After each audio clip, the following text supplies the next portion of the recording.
ప్రభువునందు ప్రియ దేవుని బిడ్డలారా,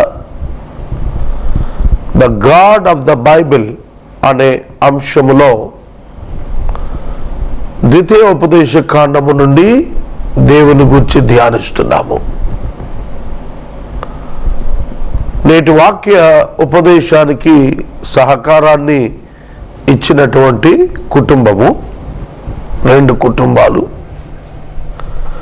ఏలూరు నివాసితులు శ్రీ కాటూరి లేవి గారు మరియు వీరి కుమార్తె అల్లుడు బెంగళూరు నివాసితులు ఆదిమళ్ళ నవ్య సుధాకర్ గారు సహకరిస్తున్నారు. ఈ కుటుంబాలని ప్రభువు దీవించినట్లు ప్రార్థన చేద్దాం. ప్రార్థన.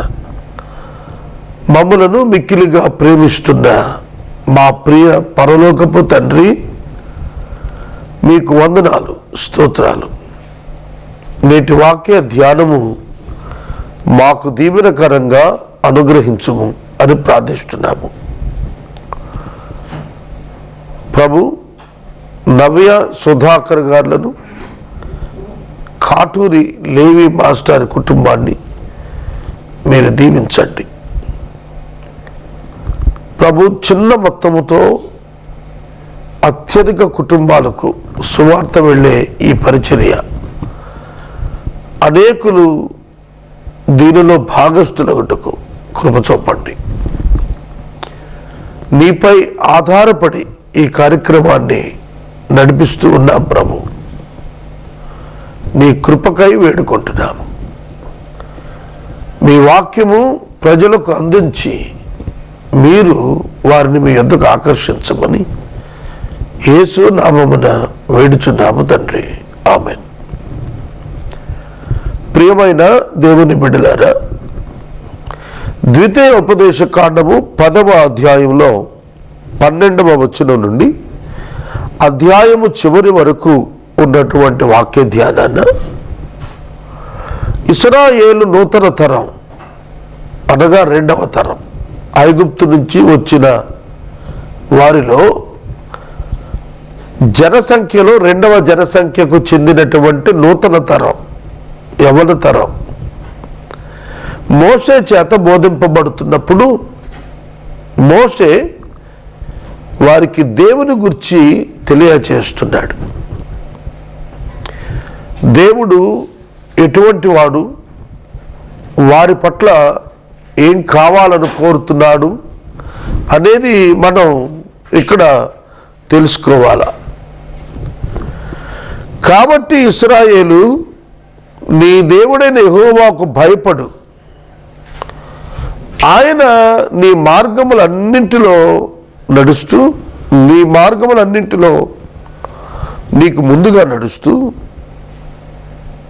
ఉన్నవాడు. నీవు ఆయన మార్గాల్లో నడుస్తూ ఆయన ప్రేమించు. నీ దేవుణ్ణి నీ పూర్ణాత్మతో సేవించు. నీ మేలు కొరకు ఆయన కట్టడలు అనుసరించు. ఇదే దేవుణ్ణి అడుగుతున్నాడు. ఇక్కడ మోషే చెబుతున్నాడు, దేవుడు నిన్ను అడుగుచున్నాడు. God is expecting something from you. ఇదే కదా దేవుడు నిన్ను అడుగుచున్నాడు. To keep the commandments and statutes of the Lord which I am commanding you today for your good. What does the Lord God require from you? దేవుడు నీ నుండి ఏం కోరుతున్నాడు? ఇది మనం నేర్చుకోవాలి. దేవుడట నూతన తరపు వారి నుండి కోరుతున్నది ఏమిటి? What is this character? Why he is requires of you. నీ నుండి కొంత అవుట్పుట్ ఆయన ఎక్స్పెక్ట్ చేస్తున్నాడు. Because you both are in covenant. మీరు దేవుడు నిబంధనలో ఉన్నారు. మీ కొరకు ఆయన సమస్తం చేస్తున్నాడు. కాబట్టి మీరు కూడా ఆయనతో ఎలా ఉండాలో ఆయన తెలియజేస్తున్నాడు. మీరు ఆయనతో ఎలా ఉండాలి, దట్ ఈస్ హిస్ క్యారెక్టర్. మనం అందరూ మనతో మంచిగా ఉండాలనుకుంటాం, అది మన క్యారెక్టర్. మనలను అందరూ ప్రేమించాలనుకుంటాం, అందరూ మనలను గౌరవించాలనుకుంటాం, అందరూ మనతో స్నేహం ఉండాలనుకుంటాం, అందరూ మనతో అన్ని విధాల అనురాగము, ప్రేమ ప్రదర్శించాలనుకుంటాం. అలాగే దేవుడు కూడా తన బిడ్డల నుండి ఇది కోరుకుంటున్నాడు. ఎవరైనా అంతే, ఒక మనిషి మరొకరి నుండి కోరుకుంటాడు. దేవుడు కూడా మనల నుండి ఆయన కోరుకుంటుంది ఏమిటంటే మనము ఆయన పట్ల ఎలా ఉండాలి. ఎందుకు ఆయన పట్ల అలా ఉండాలంటే ఆయన మనకు మేలు చేయటానికి, మన మేలు కొరకు ఆయన పట్ల అలా ఉండమంటున్నాడు. ఎందుకంటే ఆయన తన వాగ్దానాలన్నీ కూడా ఏవైతే కండిషనల్ బ్లెస్సింగ్స్ ఉన్నాయో అవన్నీ మనకి ఇవ్వటానికి, వాటిని అందుకునే స్థాయికి మనల్ని రమ్మంటున్నాడు. దేవుడిచ్చు వాగ్దానాలు రెండు రకాలు, ఒకటి కండిషనల్, రెండు అన్కండిషనల్. షరతులు ఉన్నవి, షరతులు లేనివి. షరతులు లేనటువంటి దీవెన, షరతులు ఉన్నవి దీవెన. షరతులు అంటే నువ్వు ఇలా చేస్తే నేను ఇది చేస్తాను, నువ్వు నా ఎద్దుకు రా నేను ఎద్దుకు వస్తాను, నువ్వు నన్ను ప్రేమించు నేను ప్రేమిస్తాను, నువ్వు నాకు లోబడు నేను ఈ దీవెనిస్తాను. అవి షరతులు. నువ్వు చేసినా చేయకపోయినా తన కృపతో తన దయతో తను ప్రేమించి చేసేవి షరతులు లేనివి. షరతులు లేనిది రక్షణ, షరతులు లేనిది రక్షణ. ఎందుకంటే అది ఆయన సంపూర్ణంగా ఇచ్చేది. షరతులు ఉన్నవి దీవెన, షరతులు ఉన్నవి దీవెన. Please understand. నేను రక్షించబడ్డాను ఉచితంగా, అది దేవుని కృప వల్ల ఇవ్వబడింది. ఇది అన్కండిషనల్, దీనికి ఏమీ నిమిత్తం లేదు. ప్రభువును నేను అంగీకరించాను, దాని వలన నన్ను ఆయన అంగీకరించాడు అనేది నాకు అర్థమైంది. ప్రభువును నేను అంగీకరించినప్పుడు నాకు ఒక ట్రూత్ అర్థమవుతుంది, ఏమిటంటే ఆయన నన్ను అంగీకరించి ఉన్నాడు అని అర్థమైంది. సో నాకు ఆయనకు మధ్య ఒక సంబంధం ఏర్పడింది. ఇది కారణం ఆయనే, దీనికి కారణం ఆయనే. It is unconditional, not because of me but because of himself. He related with me, ఆయన నాతో సంబంధం కలుపుకున్నాడు కనుక అది unconditional salvation. But the blessing and the glory and the development, it is conditional. విత్తనం వేస్తేనే చెట్టు వస్తుంది, అన్నం తింటేనే ఆకలి తీరుతుంది. It is conditional. అంటే ఇది చేస్తే అది, ఇది చేస్తే అది. నువ్వేం చేయకపోయినా రక్షిస్తాడు, నువ్వు నమ్మితే చాలు ఆయన్ని. If you accept him, you will be saved. But you want to receive the blessing, you have to work, you have to do something to, you have to obey God to receive the blessing. Obedience at least. కనుక ఇక్కడ మీరు అర్థం చేసుకోవాలి, నీకు మేలు కలుగునట్లు. దేని కొరకట? మీకు మేలు కలుగునట్లు, మీకు మేలు కలుగునట్లు నా ఆజ్ఞలు నా కట్టడలు మీరు పాటించాలని అడుగుతున్నాను. నీ మేలు కొరకు ఇశ్రాయేలు, నీ దేవుడైన యెహోవాకు భయపడు, ఆయన మార్గాల్లో నడుచుకో, 3 ఆయన ప్రేమించు, 4 ఆయన సేవించు. చూస్తున్నావా? ఇవి నిన్ను అడుగుతున్నాడు దేవుడు. 1 భయపడాలి. Fear the lord. It is the real blessing. It's a conditional blessing. Jehovah యందు భయభక్తులు కలిగి ఉండుట దీర్ఘాయుషునకు మూలము. యెహోవా యందు భయభక్తులు కలిగి ఉండుట జ్ఞానమునకు మూలము. యెహోవా యందు భయభక్తులు కలిగి ఉండుట సంపదకు మూలము. యెహోవా యందు భయభక్తులు కలిగి ఉండుట ప్రతి విధమైన ఆశీర్వాదమునకు కారణము. You can please your God by fear in the Lord. దేవునికి భయపట్టు వల్ల నీవు దేవుని ఆనందింపచేస్తావు. భయపడటం అంటే ఎట్లా? భయపడటం అంటే ఎట్లా? ఆయన అగ్ని కురిపిస్తాడు, మంటల్లో వేస్తాడు, చంపేస్తాడు, నశింపజేస్తాడు. అందుకు కాదు, ఆయన ఔన్నత్యాన్ని చూచి భయపడాలి, ఆయన శక్తిని చూచి భయపడాలి. అర్థమవుతుందా? ఆయన యొక్క మహిమను చూచి భయపడాలి. అయ్యో, ఎంత గొప్ప దేవుడు, నేనెంత అల్పుణ్ణి. కనుక ఆయనను జ్ఞాపకం చేసుకున్నప్పుడు నీవు భయపడాలి. ఎందుకంటే సకల లోకం ఆయనకు లోబడుతోంది. After all a little fellow, చిన్నోండి, పనికిరానండి, అశక్తివంతుణ్ణి, అయోగ్యుణ్ణి, నేను భయపడొద్దా? ఇంత గొప్ప దేవునికి నేను భయపడవద్దా? ఇంత మహిమగల దేవునికి భయపడొద్దా? ఇంత జ్ఞానవంతుడైన దేవునికి నేను భయపడొద్దా?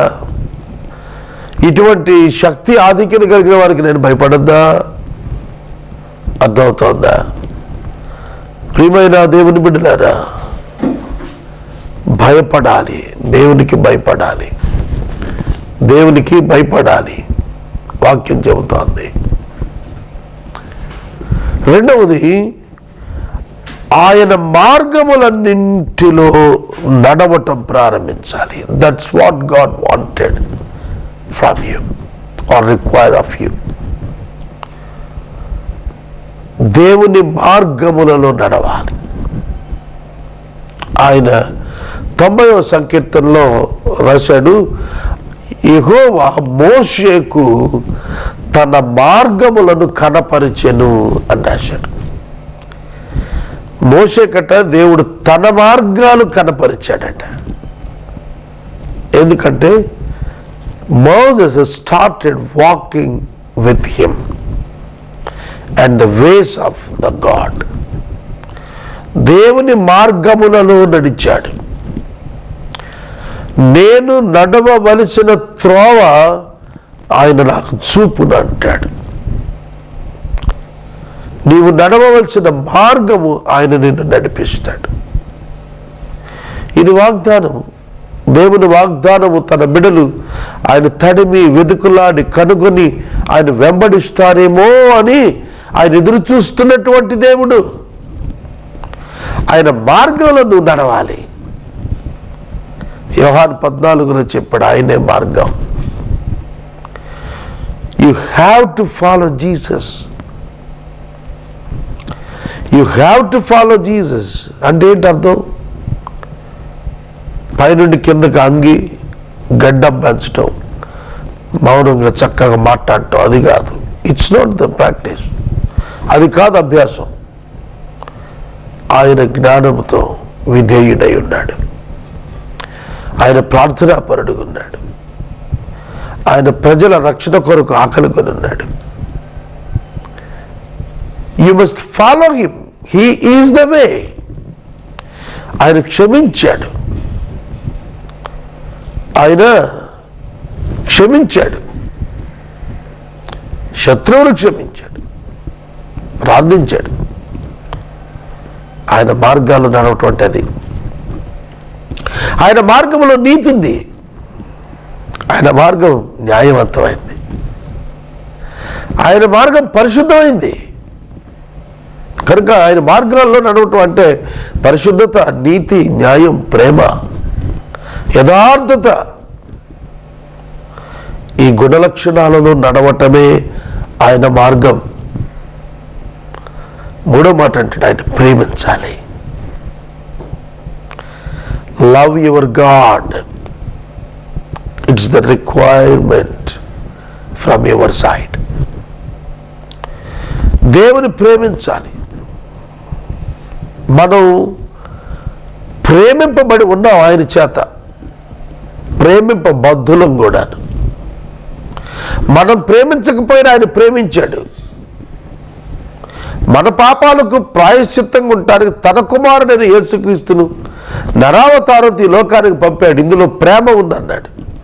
యోహాను మొదటి పత్రిక 4వ అధ్యాయం 10వ వచనంలో ఇందులో ప్రేమ ఉంది అన్నాడు. ఇందులో దేవుడు తన కుమారుని పంపటంలో. యోహాను 3:16 సువార్తలో చెబుతున్నాడు, దేవుడు లోకాన్ని ఎంతో ప్రేమించాడు, అద్వితీయ కుమారుని పంపాడు. ఆయన విశ్వాసం ఉంచిన వాడు నిత్యజీవం పొందేట్లు ఆయన్ని అనుగ్రహించాడు అన్నాడు. అంటే God so loves, God loves you so much. దేవుడు ఎంతో ప్రేమిస్తున్నాడు, నువ్వు కూడా ప్రేమించాలి. ఎంత ప్రేమించాడంటే తన కుమారుని ఇచ్చి అంత ప్రేమించాడు. సిలువకి ఇవ్వటానికి వెనుతిరగలేదు ఆయన, అంతగా ప్రేమించాడు. మనం ప్రేమించాలి పూర్ణ హృదయంతో, పూర్ణ మనసుతో, పూర్ణమైనటువంటి ఆత్మతో. మనం యెహోవాను ప్రేమించాలి, సేవించాలి. సేవించాలి, serve God. You must serve God. దేవుణ్ణి నువ్వు సేవించాలి. దేవుణ్ణి నువ్వు సేవించాలి అంటే ఆయన చెప్పిన పనుల్లో చేయటమే సేవ చేయటం అంటే. ఆయన ఏం చెప్పాడంటే, నశించు వారి ఎందుకు వెళ్ళండి, వాళ్ళని రక్షించండి.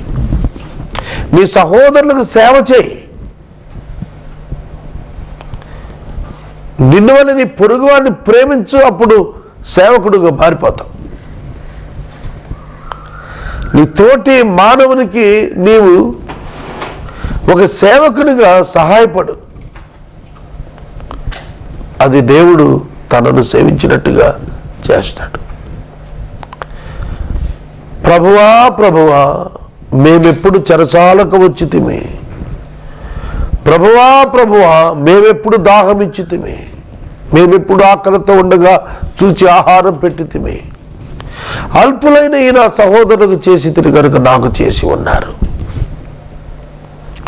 అల్పులైన ఈ నా సహోదరులకు చేశారు, మీరు నాకు చేసి ఉన్నారు. అవునండి, దేవుని సేవించాలి మనం. ఈ లక్షణాలు ఎందుకంటే నీ మేలు కొరకే. God wants to bless you so that God requires of you something from you. నీ నుండి కొంత దేవుడు కోరుతున్నాడు, ఎందుకంటే నిన్ను ఆశీర్వదించడానికి. That is our God. That is our God. He wants you to become his child. నిన్ను తన బిడ్డ కావాలని కోరుతున్నాడు.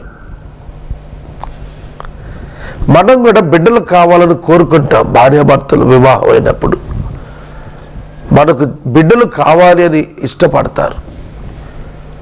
భార్య గర్భవతి అయినప్పుడు ఎంతో సంతోషిస్తుంది ఆవిడ, భర్తకు చెబితే అతను ఆనందిస్తాడు. వాళ్ళిద్దరూ సంతోషిస్తారు ప్రభువు గర్భఫలం ఇస్తున్నాడు అని అంటే. ఎందుకు గర్భఫలాన్ని చూచి ఎందుకు సంతోషిస్తారు భార్యాభర్తలు? They are their real fruit from the wedding. వారి వివాహమునకు ఫలము వారు, అందుకే సంతోషిస్తారు. దే ఆర్ ది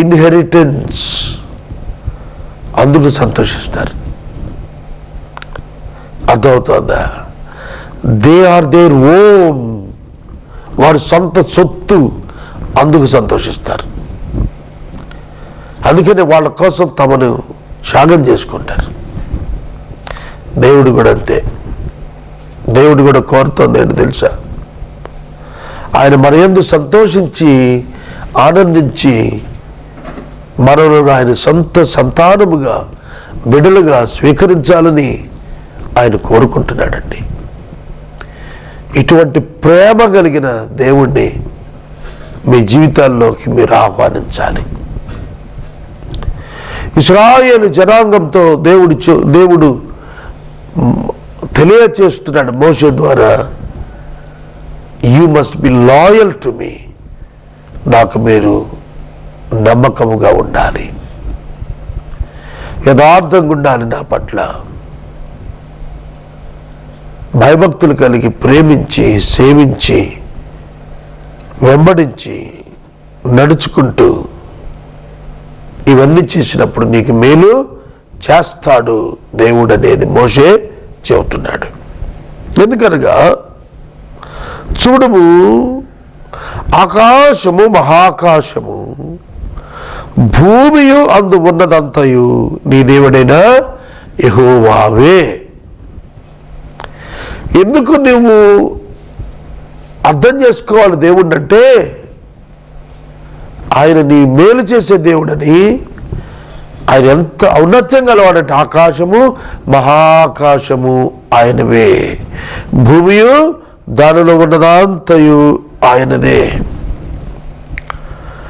ఈ మధ్యన ఒక సహోదరుడు నాతో మాట్లాడుతూ 150 గజాల స్థలం ప్రభుత్వం మాకు ఇస్తున్నారని ఎంతో సంతోషంగా చెప్పాడు. ఎంతో సంతోషంగా. నేను సమాజానికి చేస్తున్న సేవకు ప్రభుత్వం మాకు 150 గజాల స్థలం ఇస్తుందండి. భూమి యొక్క వైశాల్యతతో 150 గజాలు కంపేర్ చేస్తే ఎంతండి? సూది మొనలో కోటి వంత కూడా ఉండదు. అంత అల్పమైనటువంటి చిన్న గిఫ్ట్కి ఆయన ఎంతో పొంగిపోతున్నాడు. మరి దేవుడు ఎంత చేయగలిగిన వాడు, ఎంత కలిగి ఉన్నవాడు. ఆకాశం ఆయనదే, మహా ఆకాశం కూడా ఆయనదే. స్పేస్ అవతల, అంతరిక్షం అవతల కూడా ఆయనదే. ఇంత దానిలో మనకు ఒక 100 గజాల సైట్ ఇవ్వలేడు ఆయన. మనకు చాలా విషయాల్లో దేవుడు అర్థం కాలేదు, దేవుడు మనం గ్రహించుకుని ఉంటున్నాము. ప్రభువును మనం గ్రహించట్లా, చాలా విషయాల్లో మనం గ్రహించట్లా. ఆయన సామర్థ్యాన్ని మనం, ఆయన గురించిన ఆలోచన లేకే తెలుసుకోలేకపోతున్నాం. దేవుని యొక్క సామర్థ్యాన్ని మనం తెలుసుకోలేకపోవటం కారణం ఏంటంటే, ఆయన పట్ల ఆలోచన లేదు మనకు. ఆయన యొక్క ఖ్యాతి, ఆయన యొక్క శక్తి, ఆయనకున్నటువంటి బలం, ఆయనకున్నటువంటి పొజిషన్ మనం అర్థం చేసుకోవట్లేదు. భూమి అందులో ఉన్నదంతా ఆయనదే. ఇంకేమివ్వలేడు నీకు చెప్పు, నువ్వేం అడగక్కర్లేదు. అసలు నీకు కావలసినవన్నీ ఆయన ముందే ఎరిగి ఉన్నాడు. నేను ఎప్పుడు చెబుతాను యవ్వన బిడ్డలకు, మీ తల్లిదండ్రులు మీకు భార్య అవసరమని మీ యుక్త కాలం వచ్చిన తర్వాత వెతుకుతారయ్యా, కానీ దేవుడు నీకు యుక్త కాలమున భార్య అవసరమని నువ్వు పుట్టిన 1 సంవత్సరం 2 సంవత్సరాలకో, కొద్ది దినాలకో, కొన్ని మాసాలకో, లేకపోతే 10 ఏళ్లకో 5 ఏళ్లకో తాను నీ భార్య నిర్మిస్తాడు, పంపుతాడు, పుట్టిస్తాడు. నిజమే కదా? సమస్తం మన కోసం దేవుడు చేస్తున్నాడు. మనకేమి కావాలో అవన్నీ ఉచితంగా ఇస్తున్నాడు. వెలుతురు కావాలి, మనం ఇప్పుడు రికార్డింగ్ చేసేటప్పుడు లైట్లు వేస్తాం, దానికి కరెంటు ఖర్చు ఉంది. అదే బయట ఎండలో చేస్తే ఇంతకంటే ఎక్కువ లైటింగ్ ఉంటుంది, అక్కడ అవసరం లేదు. సమస్తం ఇచ్చాడు. ఆ మహాప్రభువును మనం గుర్తిరుగుతున్నామా? అందరూ దేవుణ్ణి గుర్తిస్తున్నాం అంటారు, కానీ ఆయన పంపిన యేసుక్రీస్తుని ఒప్పుకోవటమే కంటకం అయిపోతుంది, కష్టం అయిపోతుంది. అక్కడే వారు వెనకడుగేస్తున్నారు ప్రజలు. అందుకే ప్రభువు చెప్పాడు, ఆయన పంపిన క్రీస్తును విశ్వసించటమే నిత్య జీవమని. కనుక మన నూతన నిబంధన కాలంలో క్రీస్తును మనము రక్షకునిగా అంగీకరించాలి. అప్పుడు మనము నిత్య జీవానికి వెళతాము. క్రీస్తు యేసునందు విశ్వాసముతో మనము ఆయన ప్రేమించి, ఆయన సేవించి, ఆయనకు లోబడి, ఆయన మార్గంలో వెళ్ళి ఉన్నప్పుడు, ఆయనకు భయపడినప్పుడు అద్భుతమైనటువంటి దీవెనలు కూడా దేవుడు నివశం చేస్తాడు. నేటి వాక్య ధ్యానానికి సహకారం ఇచ్చిన కుటుంబం కాటూరి లేవి మాస్టర్ కుటుంబం, వారి కుమార్తె గారి కుటుంబం, ఆదిమళ్ళ నవ్య సుధాకర్ గారి కుటుంబం. ప్రభు ఈ కుటుంబాన్ని దీవించును గాక. ప్రార్థన చేస్తాం. మమ్మలను మిక్కిలుగా ప్రేమిస్తున్న మా ప్రియ తండ్రి, వందనాలు, స్తోత్రాలు. నీ అన్కండిషనల్ బ్లెస్సింగ్, సాల్వేషన్ మాకిచ్చారు. కండిషనల్ బ్లెస్సింగ్స్ అన్ని మాకు ఇవ్వటానికి మమ్మల్ని లోబడమన్నారు. అటు కృప మాకివ్వండి. మా ప్రేక్షకులు దీవించబట్టుకు సహాయం చేయండి. మమ్మల్ని తీర్పులోనికి తేక మమ్మను జీవములోనికి మీరు దాటించారు. స్తోత్రం చెల్లిస్తూ మా రక్షకుడైన యేసు నామమున ప్రార్థిస్తున్నాము తండ్రి, ఆమేన్. మన తండ్రి అయిన దేవుని ప్రేమ, కుమారుడైన యేసయ్య కృప, పరిశుద్ధాత్మ దేవుని యొక్క అన్యోన్య సహవాసం సదాకాలం మనకు తోడయుడునుగాక. ఆమేన్.